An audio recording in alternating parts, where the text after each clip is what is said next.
Hello students, hope आप सब अच्छे होंगे। मैं आपका फ्रेंड मेंटर गाइड नवीन मिश्रा आप सबका एफएमजी क्लासेस में बहुत बहुत स्वागत करता हूं। तो चलिए हम कंटिन्यू करते हुए class 11 chapter sequence and series के क्वेश्चन नंबर 11 को करते हैं एक्सरसाइज 9.3 से। क्वेश्चन का स्टेटमेंट देखिए क्या है। क्वेश्चन का स्टेटमेंट ये है कि इवैल्यूएट एक सम का साइन दिया है सिग्मा, जिसको हम सिग्मा बोलते हैं, उसका साइन दिया है और बोल रहे हैं कि इसको इवैल्यूएट कीजिए। और इस टाइप के क्वेश्चंस क्या है कि ये ज्योमेट्रिक प्रोग्रेशन से है कि नहीं है, ये जनरली आप आइडेंटिफाई नहीं कर पाते हैं। लेकिन जब आप इसको ब्रेक करते हैं, क्वेश्चन को देखते हैं, समझते हैं, तो आपको लगता है कि ये तो ज्योमेट्रिक प्रोग्रेशन में है। तो चलिए सबसे पहले क्वेश्चन को हम छोटे छोटे पार्ट्स में डिवाइड करते हैं। तो देखिए क्या है क्वेश्चन। समेशन दिया हुआ है, इसको सिग्मा बोलते हैं। साइन जो दिखा है उसको सिग्मा बोलते हैं, या इसको सम भी बोलते हैं। सम मतलब एडिशन। k का वैल्यू 1 से लेके कहां तक है? k का वैल्यू 11 तक है। और एक एक्सप्रेशन दिया है 2 + 3 to the power k।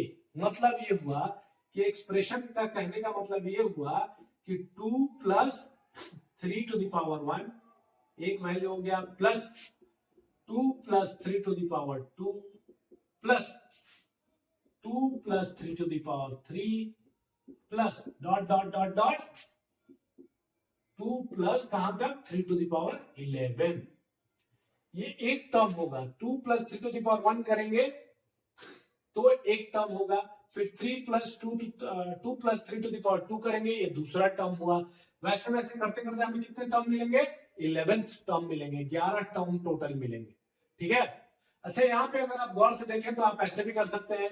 2 + 3 to the power 1 मतलब 3, 3 + 2 5 प्लस 3 3 9, 9 + 2 11 प्लस 3 3 9 9 3 27 प्लस 2 29।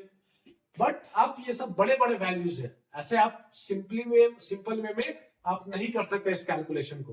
तो इस कैलकुलेशन को सिंपल बनाने के लिए देखिए हम क्या कर सकते हैं। क्या सारे टर्म में से 2 को कॉमन ले सकते हैं? सारे टर्म्स में से हम क्या करते हैं? 2 + 2 + 2 plus dot dot dot plus 2 कितने बार? ये 11 बार 2 हो जाएगा, क्योंकि ये 11 टर्म है। ये क्या हुआ? 1 2 3 4 5 ऐसे करते करते कहां तक हम पहुंचे? 11th टर्म तक। तो सारे पहले 2 को हमने एक साथ कर लिया, प्लस अब हम सारे 3 को एक साथ कर लेते हैं। 3 to the power 1 plus 3 to the power 2 plus 3 to the power 3 plus 3 to the power 4 plus dot dot dot dot 3 to the power 11। क्या आपको समझ में आ रहा है ये? ठीक है। अच्छा, 2 को 11 टाइम्स हम ऐड करते हैं तो हमारे पास क्या वैल्यू आएगा? 2 × 11।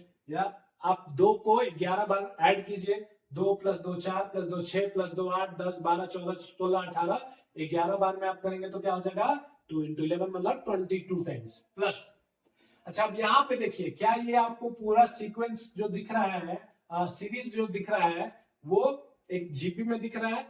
ये पूरा का पूरा जो सीक्वेंस है यहाँ सीरीज जो दिख रहा है आपको, सीरीज क्यों हम बोल रहे हैं? क्योंकि एडिशन से सेपरेटेड है। क्या ये पूरा का पूरा टर्म जो है वो जीपी है, ज्योमेट्रिक प्रोग्रेशन है। क्यों है? क्योंकि 3 पहला टर्म 3 हो गया, दूसरा टर्म 3² हो गया। अब इसमें से पहला टर्म क्या हो जाएगा? ये 3 जो हो जाएगा ये हो जाएगा। आर का वैल्यू क्या आएगा? तो second term by first term, मतलब 3 का square divided by 3 to the power 1 मतलब 9 डिवाइडेड बाय 3 मतलब 3। तो आर का वैल्यू आपके पास क्या आ गया? 3। और एन ऑलरेडी कितना दिया हुआ है? कितने टर्म तक हमें जाना है? N equals to 11 already given है। तो क्या हमें सम यहां पे दिख रहा है? समेशन।